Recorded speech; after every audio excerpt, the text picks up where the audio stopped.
Kim બહુના સર્વે એવી પણ વાણીઓની આપ જ નિષ્ઠા છો. એટલે ભગવાન સંબંધી જે વાણીઓ છે શાસ્ત્રો દ્વારા કઈ કે કોઈ સત્પુરુષ દ્વારા જે સંબંધી ભગવાન સંબંધી વાણીઓ છે એને નિષ્ઠા ભગવાન પોતે જ છે. એટલે વાણીઓના શું નિષ્ઠા પણ એ ભગવાન જ રહેલા છે. તમો સર્વ શરીર જેનું છો અને સર્વ પ્રકારો જેના છે એવા છો, માટે તે તે પ્રકારો ને તે તે શબ્દો વડે તમો જ કહેવા હોય. કહેવાનો મતલબ શું છે? અક્ષર બ્રહ્મ, શબ્દમય બ્રહ્મ, જે કઈ હોય તો બધું તમે જ છો એમ. તમે બધી દરેક સર્વ કારણના કારણ તમે જ છો. અધિષ્ઠાતા પણ પરમાત્મા જ રહ્યા છે. સર્વ કલ્વિદમ બ્રહ્મ, સર્વ જગત તમારું શરીર છે. જે ચેતનો છે એ પણ તમારું શરીર જ છે. એટલે સર્વસ્વ તમે જ છો. તમારા સિવાય બીજા કોઈ જે કંઈ છે તે બધા ગૌણ તત્વો છે. તમે જ એક મુખ્ય તત્વ તરીકે છો. એટલે કહેવાનો શબ્દ શું છે? શબ્દો વડે પણ તમે જ કહેવાઓ છો. ગમે તે શબ્દો હોય, આપણે કહીએ ને કે ઓમ જે છે, ઓમ જે છે તે શું છે? ભગવાનની પોતાના એક ભગવાનનું એક સ્વરૂપ છે. રૂપ છે, વાંગમય સ્વરૂપ કહ્યું. બરાબર? નાભી કમરમાંથી જે એમ કહી કે ઉઠે છે જે પ્રણવ કહેવાય, એને જે નાદ કહેવાય, પ્રણવ અને નાદ સંભળાયો મહારાજે કહ્યું નથી. એ નાદ જે આખું ઓમકાર જે છે એ ઓમકાર શું છે? તો ભગવાન પરમાત્મા પુરુષોત્તમ નારાયણ સિમ્બોલ છે. બરાબર? એટલે એવું કહે છે કે ઓમકારમાંથી બધી ઉત્પત્તિ થઈ શબ્દોની છે. ભાઈ ઓમકાર ને પછી બધા શબ્દો કોઈ જગ્યા પર તમે કોઈ પિક્ચરમાં કે એમાં જોયું હશે, આમ ઓમ દોર્યું હોય એની અંદરથી બધું આમ નીકળતું બતાવે. કહેવાનો તાત્પર્ય ટૂંકમાં દરેક શબ્દો જે છે એ શબ્દોના શરીર તરીકે પરમાત્મા પોતે છે.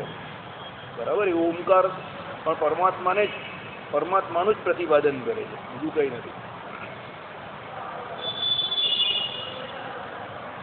નિષ્ઠા એટલે પર્યવસાન ભૂમિ કે વિશ્રાંતિ ભૂમિ જાણવી. જેમ જળ માત્રની છેવટની વિશ્રાંતિ ભૂમિ સમુદ્ર છે, તેમ સર્વ વાંગમય અને વેદોની આપ જ નિષ્ઠા જો આવી ગઈ. જેમ બધું જળ જે છે તે બધું છેલ્લે સમુદ્રમાં જ જાય જ ને. એની નિષ્ઠા છે એટલે સમુદ્રમાં, ને સમુદ્રમાંથી બાજુ બાષ્પીભવન થાય. એટલે સમુદ્રને મુખ્યપણે તમારે માનવાનું એમ. મુખ્યનું સ્ત્રોત કયું? તો સમુદ્ર. એમ દરેક જે પણ કંઈ તમને આ દુનિયામાં દેખાય છે બધાની વિશ્રાંતિ ભૂમિ કઈ કહેવાય? તો પરમાત્મા. એટલે વાંગમય ભૂમિ પણ ભગવાન જ છે. તેમ સર્વ વાંગમય અને વેદોની આપ જ નિષ્ઠા. વેદ પણ શું છે? પરમાત્માનું જ સ્વરૂપ છે, બીજું કંઈ નથી. પરમાત્માની જ પરાવાણી છે. બરાબર? નારાયણ પરા વેદા એટલે સર્વ વચસામ પ્રતિષ્ઠા યત્ર શાશ્વતી ઇત્યાદિ શ્રુતિ સ્મૃતિમાં આ અર્થ સ્પષ્ટ છે. સર્વ સત્શાસ્ત્રો સાક્ષાત કે પરંપરાએ આપનું જ પ્રતિપાદન કરે છે એટલો ગલિતાર્થ છે. જે કોઈ સત્શાસ્ત્રો છે ભગવાનનું જ પ્રતિપાદન કરે છે. એટલે હું વારંવાર આપણે આ સભાની અંદર ચર્ચા કરીએ છીએ કે સત્શાસ્ત્રમાં ભગવાનના ભક્તોના જ ચરિત્રો હોય, સદધર્મ વિશે વાત કરી હોય, એના સિવાય બીજા જે કોઈ છે સત્શાસ્ત્રો નથી. એમાં ભગવાન સંબંધી ચર્ચા હોય, ભગવાનના ગુણ વિભૂતિ, ભગવાનના સ્વરૂપની વાત કરી હોય, એ બધા સર્વસત્શાસ્ત્ર છે. એના સિવાયના જે છે તે સત્શાસ્ત્રો નથી. બરાબર? ત્યાં એમ ફલાણા ઢીમકાની વાત કર્યા કરતા હોય એ બધું કયું સત્શાસ્ત્ર નથી. આ ભૂતળમાં જે પુરુષો પૂર્વોક્ત વેદાદી રૂપ સર્વ વાંગમય એટલે શબ્દ સમૂહોને અધ્યયનાદિકથી સારી રીતે ભણીને પણ તેની નિષ્ઠા એટલે વિશ્રાંતિ ભૂમિભૂત આપના ચરણારવિંદની ઉપાસના કરતા નથી. તેઓ ત્રિગુણાત્મક દેહમાં થયેલી આત્મપણાની અભિમતિને લીધે આરોપિત થયેલા આશય ભાવભેદે કરીને વેદનો અર્થ નહીં જાણતા હોવાથી સંસારમાં નીચી ગતિને પામે છે. એટલે શું? વેદને ભણીને પણ જો ભગવાનની ભક્તિ નહીં કરે તો ભગવાને ગીતામાં કહ્યું પ્રમાણે ભગવાન તત્વને હજુ ઓળખતો નથી. અને આ શરીર જે છે એમાં જ આત્મબુદ્ધિ રાખે છે. અને એ પછી એને કરીને જે કંઈ પાપ કરે છે એને કરીને શું નીચી ગતિને પામતો જાય છે. બરાબર? એટલે ભાવભેદે કરીને વેદનો હાથ નહીં જાણતા. બરાબર? એટલે શું છે? આત્મપણાની અભિમિતિને લીધે આરોપિત થયેલા આશય ભાવભેદ. આરોપિત એટલે જે નથી એવા એમ. વેદોમાં શરીરી રૂપે પરમાત્માની વાત કરી હોય, શરીરી પરમાત્માને જોઈ નહીં અને શરીરને જોયા કરતો હોય કે ભાઈ ઇન્દ્ર રૂપે આ ફલાણા ઢીમકા બધાને ઉપરના બહારનાને જોયા કરે. અંદર તત્વ જે પરમાત્મા છે એને જોતો નહીં હોય. એના દ્વારા પરંપરાગત જ્ઞાન દ્વારા જે તો પ્રાપ્ય છે તો જ એને ખબર પડે. એ પરંપરાગત જ્ઞાન હોય નહીં, એને પોતાની મેળે એનું અર્થઘટન કરવા જાય એટલે પછી શરીર એવા પરમાત્માને ન જાણે. અને શરીર જે જેનું હોય એવા ઇન્દ્રાદિક દેવતા કે બીજા કોઈ દેવતા હોય એ અને પોતે પોતાનું શરીર છે એમાં આત્મબુદ્ધિ રાખે છે. એને કરીને શું થાય?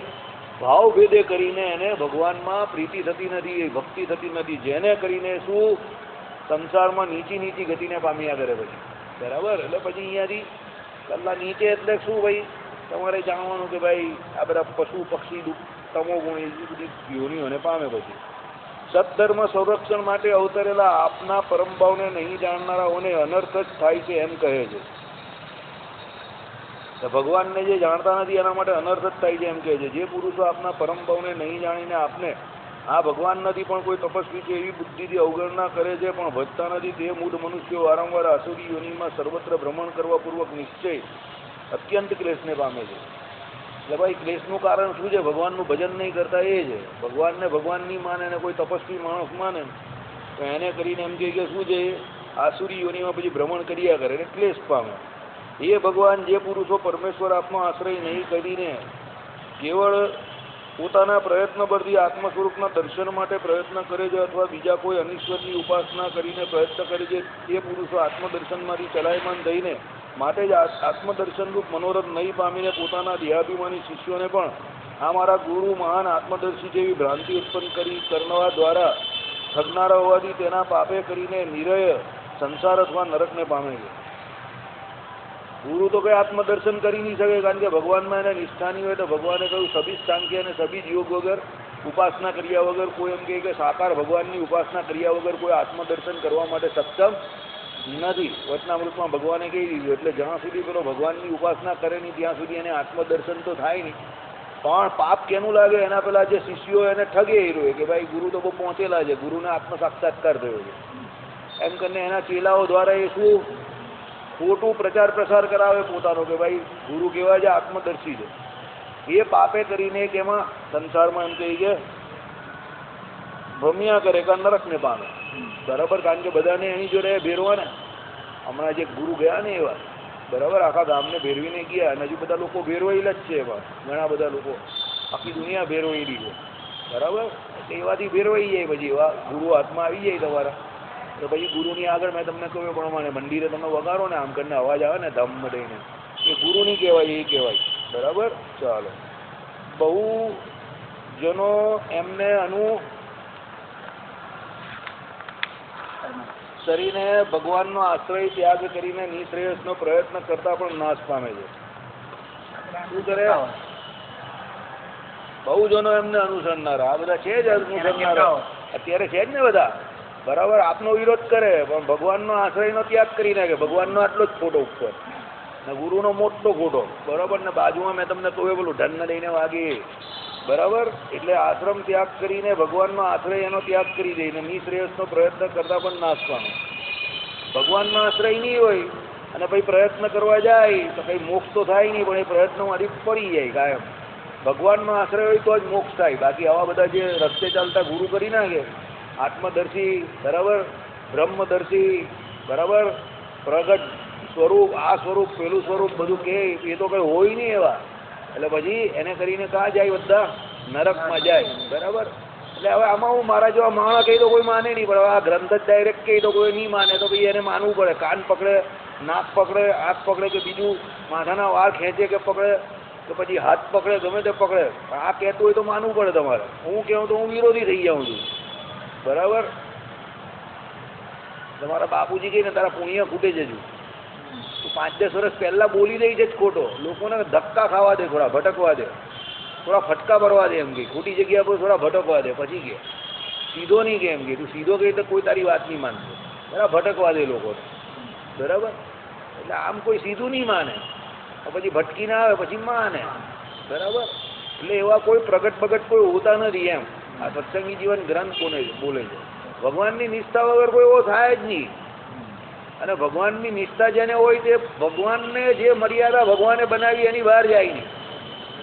એટલે જે ભગવાનની મર્યાદા ઓળંગીને બહાર ગયા એ બહાર ગમે એટલા કહેવાતા મોટા હોય ને એ તો આમાં કહ્યું એ પ્રમાણે ગુરુને યથા ગુરુ તથા ચેલા એ બધા સાથે જ જાય. પછી આવું ભાઈ બળફા આપણે બેઉ સરખા આઈડિયા આવી ગયો.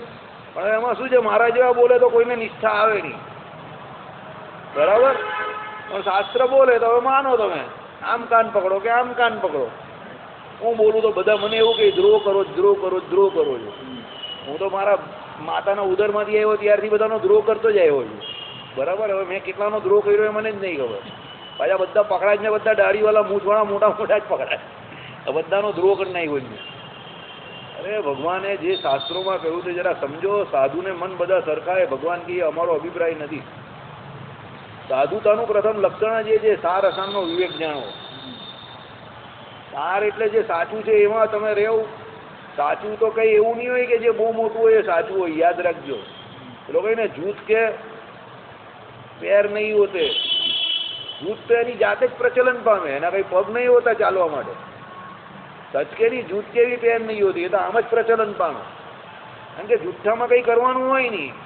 તમે જોજો જે સંપ્રદાયની અંદર તમને કોઈ પણ સિદ્ધાંત નહીં હોય કે તમારે નોનવેજ નહીં ખાવું, દારૂ નહીં પીવો, માટી નહીં કરવું, આ તે એ બધા ચાલ્યા જ કરે. હું આનો ભગત એમ કરીને આ બાપા પેઢી બા બધાના ભગત કેટલા બધા ગામમાં ફરતા હોય એવા. કેમ? એમાં કોઈ નિયમ નથી, એટલે એના કોઈ પગ નથી, એનું પ્રચલન આમ જ થયા કરે. સોડાવાળા રિક્ષાવાળા બધા જ શનિવારે રવિવારે એ લોકો જાય, પાછા કાં જાય તે તમને ખબર જ હશે. કારણ કે એમાં કોઈ ધર્મ નિયમ છે નહીં. આપણે જોઈ તો કે ભાઈ તમારામાં તો બહુ અઘરું પાડવાનું છે એટલે તમારામાં ન અવાય. આઈડિયા આવી ગયો તમને? કેમ? અહીંયા તો કાંદો લસણ ખવાય નહીં, મધ્યમાં સરામ છે ને. પણ ભગવાનની પ્રાપ્તિનો માર્ગ અહીંયા છે, એમાં થોડો ભગવત પ્રાપ્તિનો માર્ગ છે, સમજો.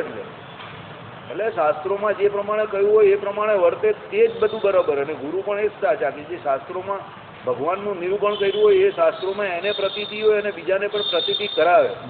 અને શાસ્ત્રોમાં રહેલા ભગવાનની પ્રતીતિ કરાવે, પોતાની પ્રતીતિ ન કરાવે, સમજજો. પોતાનો કઈ ફોટો મોટો ને ભગવાનનો ફોટો કઈ આટલો નહીં હોય. એમાં પોતાનો ફોટો જ નહીં હોય. પહેલા તો ભગવાનની જ ઉપાસના કરાવે ને ભગવાનનો જ ફોટો હોય. ભગવાનની મૂર્તિની ઉપાસના. કદાચ સાકારવાદ કોને કહેવાય? સાકાર એટલે કાયમ માટે ભગવાનની ઉપાસના, ભગવાનનું ભજન કરે છે. એ ભગવાનની જ મૂર્તિ રાખે કાયમ, પોતાનું તો કઈ રાખે જ નહીં. અને જે પોતાની મૂર્તિ પૂજવા આવે છે કે પોતાની મૂર્તિની અંદર પાછા ભગવાનની મૂર્તિ મુકાવે છે કે આ બધા જે કોઈ તૂટ કરે છે ગામમાં, બચીને રહેજો એ બધાથી. તમને હજુ પણ કેવું, કારણ કે એ બધાને અંદર કોઈને કોઈ એવો આશય છે પૂજાવાનો. પરંપરાએ કરીને એ લોકોને કંઈ ને કંઈ એવો આશય છે પોતે પૂજાવાનો, ભગવાનને હેઠા મૂકીને. એટલે એ તો નરકમાં જશે, જોડે જોડે તમને પણ લઈ જશે. શ્રદ્ધા તમારી જે છે ને અંધશ્રદ્ધા રૂપમાં ક્યારે રૂપાંતરિત થઈ જશે ને ખબર નહીં પડશે. એટલે શ્રદ્ધાનો માર્ગ બહુ લપસણો કયો છે. એમાં શ્રદ્ધા અને અંધશ્રદ્ધાનું ડિસિઝન ફક્ત શાસ્ત્ર જ તમને આપી શકે, બીજું કોઈ ના આપી શકે. તમે એને હું નહીં આપી શકું. પછી કોઈ કે આવા મોટા ફલાણ. એ તો મોટા તો યાર બધા બહુ હોય. મોટા તો તમે વાત જ નહીં કરો. 200 વર્ષ પછી અત્યારે જે મોટા છે કોઈ મોટા કહેવાના નથી. આપણે આગળ વાત નહીં કરેલી, અકબરના કુટુંબના વાળામાં દિલ્હીમાં ચા વેચે જ બધા. અકબરના પરિવારવાળા દિલ્હીમાં ચા વેચે. 200 વર્ષ 300 વર્ષમાં તો ચા વેચતા થઈ ગયા. એના બધા રજવાડા બધા કાચાઈ લાગ્યા. એટલે એ બધા મોટા તો કહેવાતા હોય, કઈ ભાગ્યબળના હિસાબે કહેવાતો હોય, એ કઈ મોટા રહેતા નહીં. પછી સમજો, મોટા ભગવત ભક્તો છે જે ભગવાનને પ્રધાનપણે માનનારા છે. ભગવાન સિવાય બીજું કઈ હોતું નથી જેની જબાન પર, સમજો. એટલે એ એવા જે કહેતા હોય, જે પોતાની પૂજા કરાવતા હોય કે પોતાના ગુરુની કરાવતા હોય, એ બધા હાવ બચીને ચાલો એના, સમજો. એને ભગવાનનો કોઈ નિશ્ચય નથી. એ તો શું છે, પોતાની પૂજા કરાવી લે, ભગવાનનો ખાલી દુરુપયોગ કરે, ભગવાનની મૂર્તિનો દુરુપયોગ કરે. અંદરથી એનો પોતાનો પ્રપંચ બહુ ભારી છે. એક તો પકડાઈ ગયા બહુ મોટા બાપુ, એમાં હજુ સુધી એના જામીન થયા જ નથી. એક મોટા બાપુ નહીં પકડાઈ ગયા, બરાબર, એ અંદર જ છે હજુ પણ. એટલે આ બધું તૂટ કલિયુગમાં ચાલવાનું છે. પણ આપણે શું છે કે સાર અસારનો વિવેક પેલા હંસ જેવું દૂધ કાઢીને પી જવાનું ને પાણી છોડી દેવાનું. એટલે એમાં સંત ઓળખવા પડે તમારે. સંતનું લક્ષણ આ છે, શાસ્ત્ર બહાર જાય નહીં, એ સંતનું લક્ષણ. અને ભગવાન અને ભગવાનના ભક્તો એના માટે મુખ્ય પણ. અને ભગવાનનું જ પ્રતિપાદન કરાવે, ભગવાનનું જ ધ્યાન કરાવે, ભગવાનની જ મૂર્તિ જે છે એને મુખ્યપણે માને અને મનાવે. અને એ પોતે સાધન દશા પૂરી થઈ હોય તો પણ કોઈ દિવસ પોતાના નિયમમાંથી ભ્રષ્ટ ન થાય કોઈ પણ પ્રકાર. આ સાધુનું લક્ષણ છે. એક વખત સાધન દશા એની પૂરી થઈ ગઈ હોય તો પણ એને ખબર હોય કે જો હું અત્યારે કંઈ એવું આચરણ કરીશ ને તો મારા પછી અંધ પરંપરા ચાલશે. એટલે એ અંધ પરંપરા ન ચાલે એના માટે એના નિયમમાંથી બહાર ના જાય.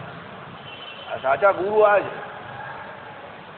આ તો તમને પૂજાની અંદર જ બધા આજુબાજુના ફોટા આપી દે, પછી જોવાનું જ કાત તમારે. એ લોકો તો એમ માને કે ભાઈ આ જે ગુરુ છે ને એમાં શ્રી હરિ. એ જ ને, એટલે આવું ખોટું છે આ બધું નરકમાં એનું જ વર્ણન છે. આ શાસ્ત્રો જેને રચ્યા છે આ બધા ત્રિકાળદર્શી હતા એટલે એમને ખબર હતી કે ભવિષ્યમાં આ બધું થવાનું છે એટલે લખેલું છે. બનાવ્યું છે હમણાં ફોરવર્ડ બધાને કરતા છેલ્લે તો આમાં શ્રી હરિ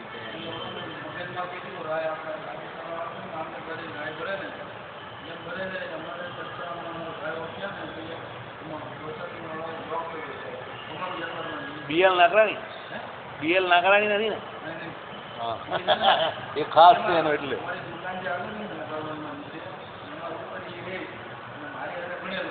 બરાબર.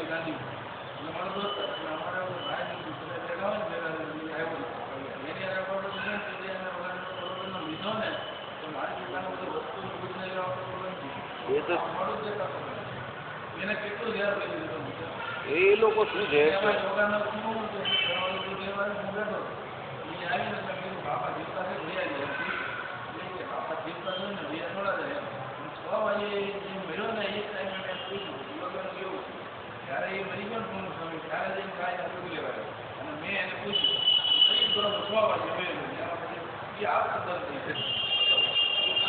બાપા ગયા ચાલો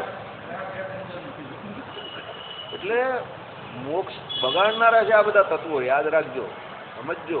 આમાં કોઈ વૈદિક પરંપરાએ યુક્ત આખો સંપ્રદાય જે છે એનાથી આખા છૂટા છે. સમજજો તમે. આ તો આખો વૈદિક પરંપરાએ યુક્ત સનાતની સંપ્રદાય છે. આપણો આખો સંપ્રદાય સનાતની છે ને એમાં તો કઈ એવી વૈદિક પરંપરા જેવું છે જ નહીં. આના મંદિરમાં તો સમાધિ બનાવે છે. મંદિર પરમ પવિત્ર જગ્યા કહેવાય. એમાં કોઈની માણસની સમાધિ બનાવે, એમાં કોઈનો અગ્નિ સંસ્કાર થાય કોઈની. એટલે જરા તો કઈ બુદ્ધિનો ઉપયોગ કરો તમે. એટલે એ સનાતન ધર્મથી ટોટલી વિરુદ્ધ કામ છે આ બધા. સમજો, મંદિરમાં કોઈ દિવસ કોઈનો અગ્નિ સંસ્કાર થાય? ગમે એવા મોટા હોય એનો ન થાય ને. મંદિર તો સ્મશાન થોડું છે. આ કઈ આ સ્મશાન છે તો મંદિર છે. ભગવાન ત્રણ દડા સુધી એ કેટલું એવું થોડું કઈ. એટલે મૃત્યુ પામ્યા પછી તમારા ભાવ કેટલો વધે. એટલે આ બધું છૂટ છે, બધું છોડો. આ બધો સ્ટન્ટ છે એક જાતનું. તો પછી ચાલો જે હોય તે.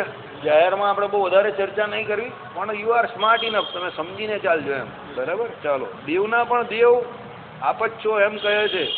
જે બ્રહ્માદિકો હવિષ્યાનના ત્યાગના ઉદ્દેશથી તે યાગમાં પોતાનાથી નીચા દેવ મનુષ્યાદિકોએ અર્પેલા બલિ પૂજા ઉપહારને જમનારા છે, તેઓ પણ તમારા થકી ભય પામીને સર્વેશ્વર આપને બલિ પૂજા ઉપહાર નિશ્ચય નિવેદન કરે છે. બલિનો અર્થ અહીંયા પૂજા ઉપહાર એવું કર્યું. બલિ એટલે આપણે જે પેલું કોઈને મારવું એ બલિ નહીં એમ. એટલે એની ચોખવટ કરી.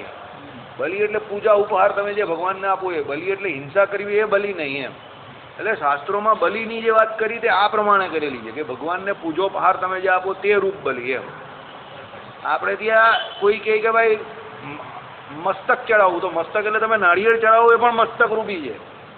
એટલે કઈ કોઈનું માથું નહીં કાપી નાખવાનું. આ બધી જબરી નોટ આવે છે. એ નાળિયેરને મસ્તક રૂપે કહ્યું કે ભાઈ આનો મસ્તક છે એ પ્રમાણે એને ચડાવે. એટલે પેલા યજ્ઞની અંદર પેલું છેલ્લે નાળિયેર ઉમે ને એ પ્રમાણે. અરે પણ પેલા નોટોને સમજાવું એ પેલા બકરાનું મસ્તક કાપીને અંદર નાખે પાછું. કેવું બધી માથાકૂટ છે. અમુક વખતે મગજ ભમી જાય.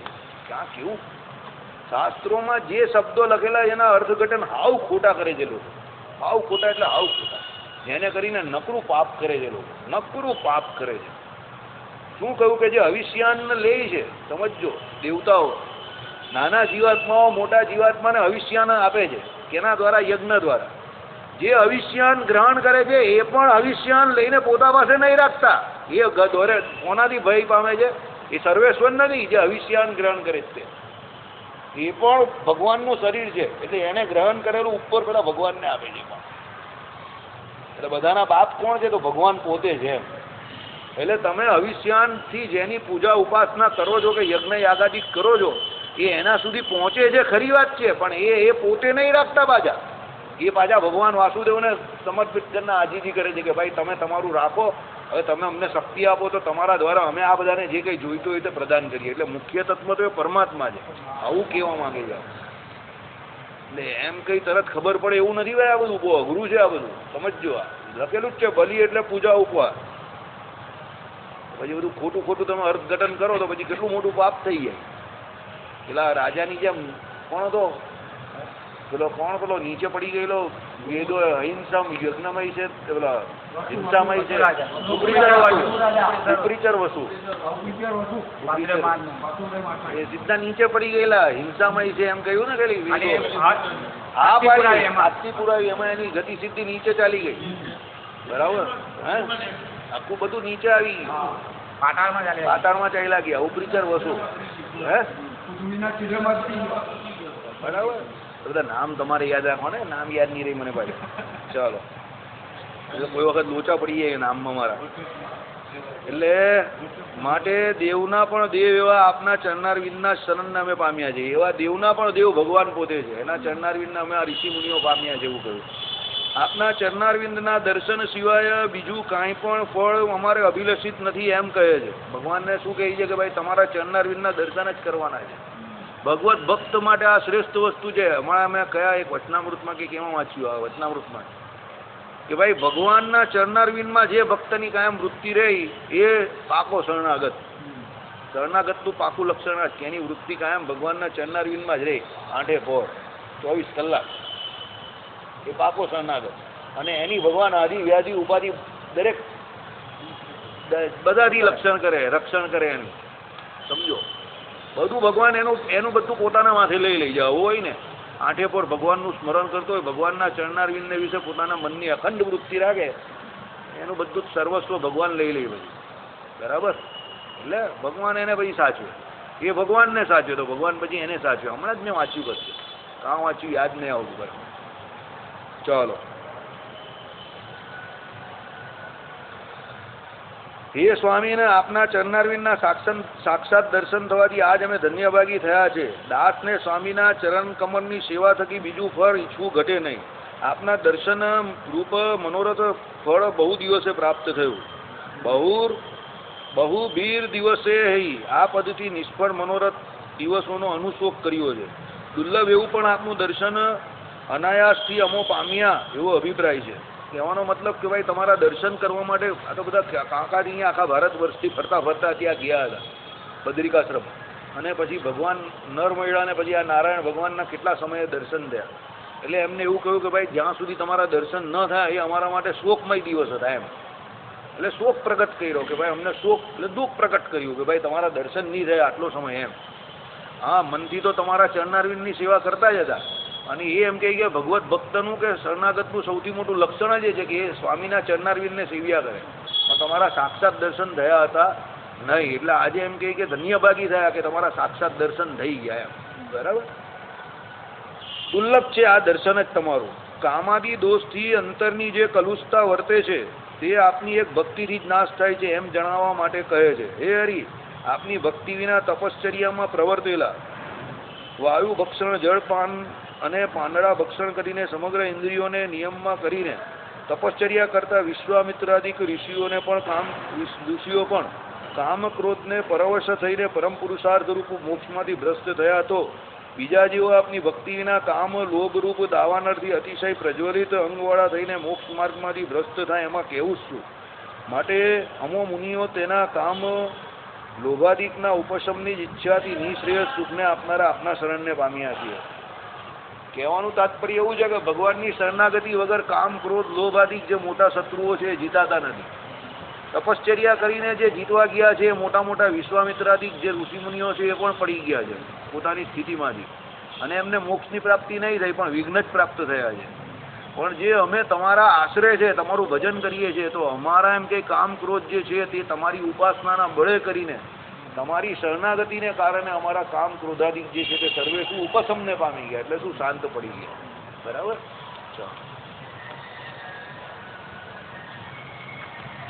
આપ ભગવાન એટલે એ લોકો મોક્ષાર્થી થઈ ગયા એમ આજે ત્યારે મોક્ષ જ થવાનું એ તો આમ પણ બધા પૂર્વના મુક્ત જ હતા આ તો ખાલી ઉદાહરણ માટે આપ ભગવાન છો એટલે 6 ઐશ્વર્ય સંપન્ન વાસુદેવ છે જે નારાયણ ભગવાન છે એને શું કહ્યું 6 ભગે એટલે 6 ઐશ્વર્ય સંપન્ન અશોકભાઈ 6 ઐશ્વર્ય કયા છે ભગવાનના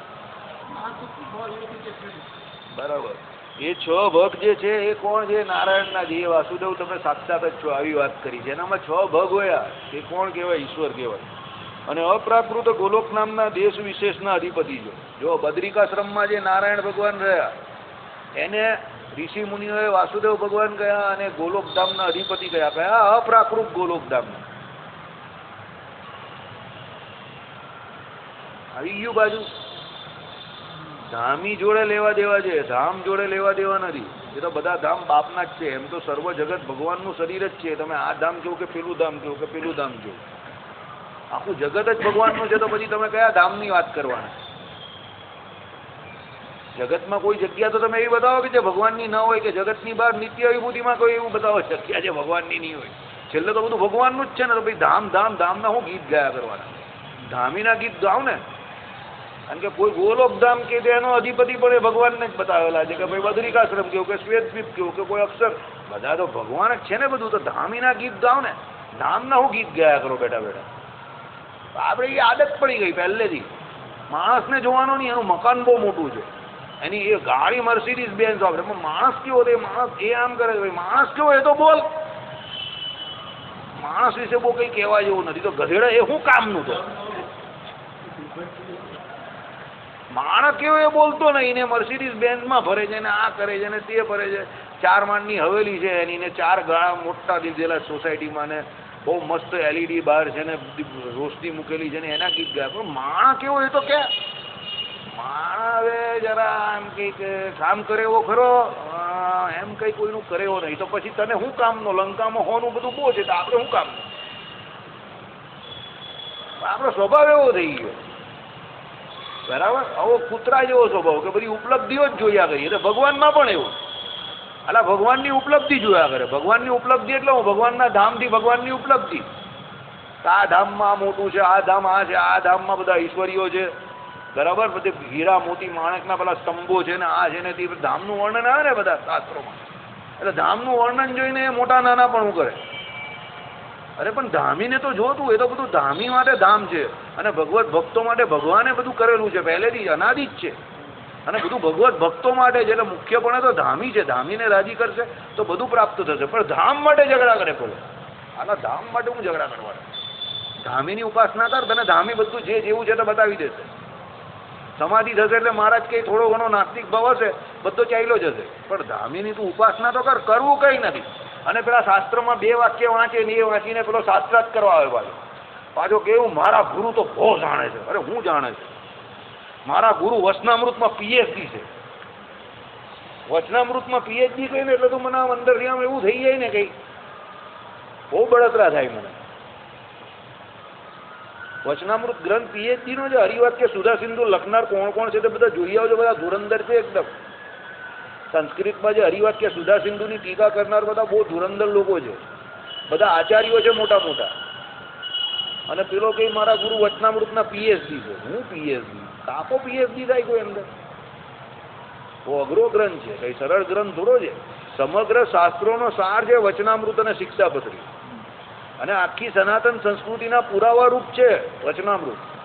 સનાતન સંસ્કૃતિના જેટલા ગ્રંથ છે એ બધાના અંદર પુરાવા આપેલા છે. સમજજો, એ કંઈ બહારનું થોડું છે. એ તો હરજીવનદાસ શાસ્ત્રી જેવા કોઈ બહુ મોટા હોય જેને બધા શાસ્ત્રોનો અભ્યાસ પૂરેપૂરો હોય, એટલે જે વાક્ય મહારાજે ટાંક્યું હોય જેનું તરત નીચે ટીકામાં એ લખી શકે. બાકી કોઈના બાપની તાકાત હતી કે વચનામૃત પર સંશોધન થાય?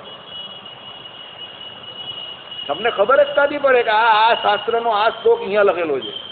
એ તો એ ભાઈનો એટલો અભ્યાસ હતો એમનો, એટલે એમને ખબર પડતી હતી ને એમને નીચે લખ્યું છે કે એના ગુણ ગાવાના તે એના બધા અવગુણ ગાય.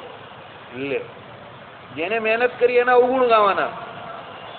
અને જે હાવ કંઈ ખબર નથી પડતી એ તો બહુ ઊંચા, બહુ સારા. અરે એના જેવા કોઈ ભગવાનને ઓળખા નથી. પાછું એટલી બધી મોટી મોટી છોડે ને. હું યાર કેવી વાત કરે. ભગવાનને તો કોઈ પૂરેપૂરા ઓળખી જ નહીં શકવાનું ભાઈ.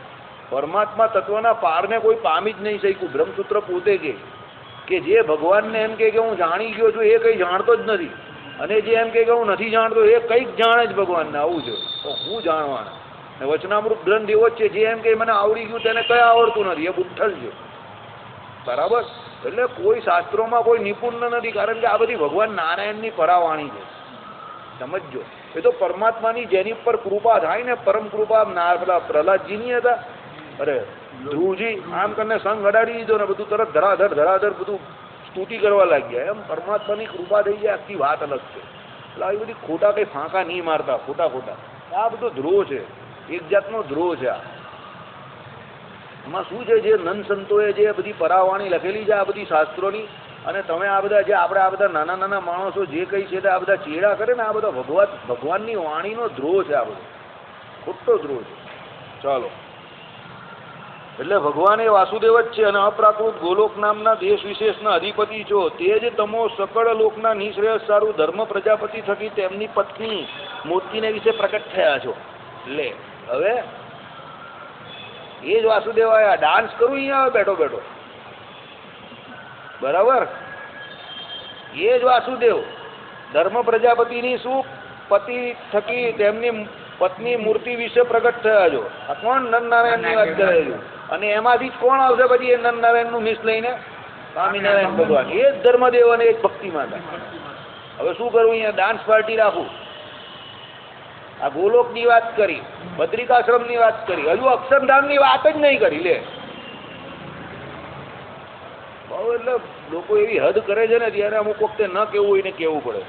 અને ધર્મ જ્ઞાન વૈરાગ્ય ભક્તિથી પરિપૂર્ણ એવું તીવ્ર તપ કરીને આ આશ્રમમાં વર્તતા મુનિઓને સિદ્ધ એકાંતિક ધર્મયોગવાળા કરો છો.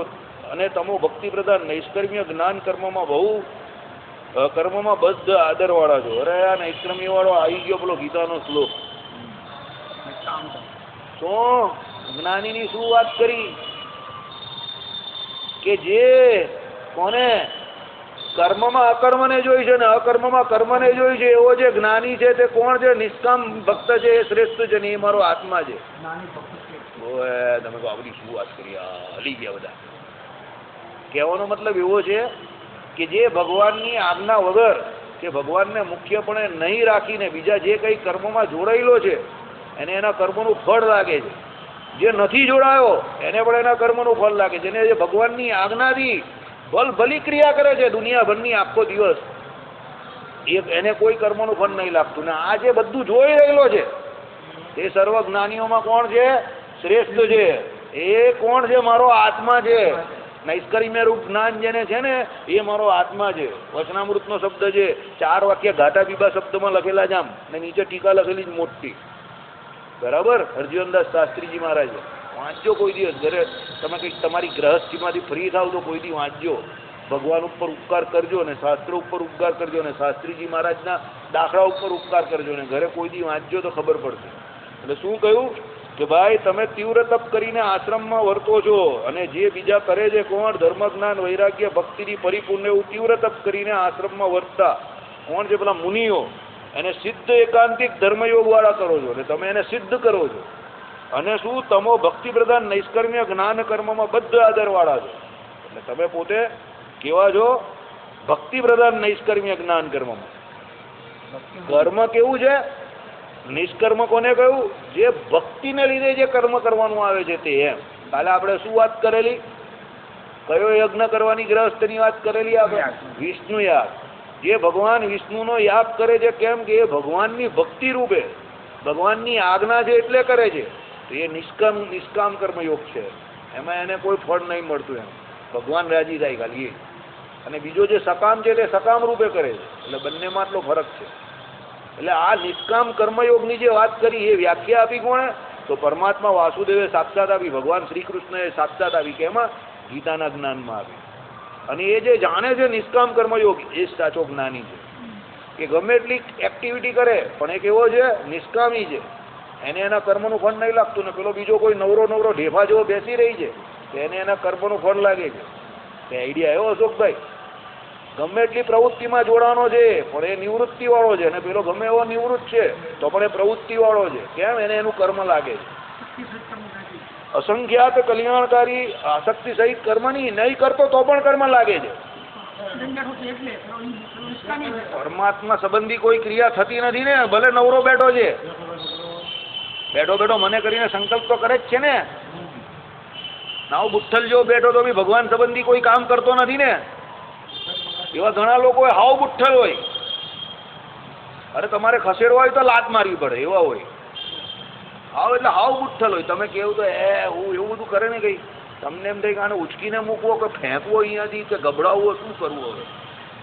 હાવ અનગઢ હોય, હાવ એટલે હાવ એવા હોય, જડ એકદમ બરાબર. એ જડતાને કેમ પૂર્વનું અજ્ઞાન હોય કંઈક, માણસ જડ કેમ થાય? પૂર્વનો કોઈ બહુ મોટા પુરુષનો દ્રોહ થઈ ગયો હોય, એ અજ્ઞાનને કારણે માણસ એવો જડ થઈ ગયો હોય, કોઈ વાતમાં સમજે જ નહીં. આપણે રસ્તામાં એવા નહીં મળતા પછી કહીએ ને આપણે હાવ જડ જેવો છે, એવા થઈ જાય. પછી આઈડિયા આવ્યો, કર્મે કરીને થાય એવો જડ. શ્રીપતિમ શ્રીધરમ સર્વદેવ ઈશ્વરમ ભક્તિધર્મા સજમ વાસુદેવ મરે મહાદેવ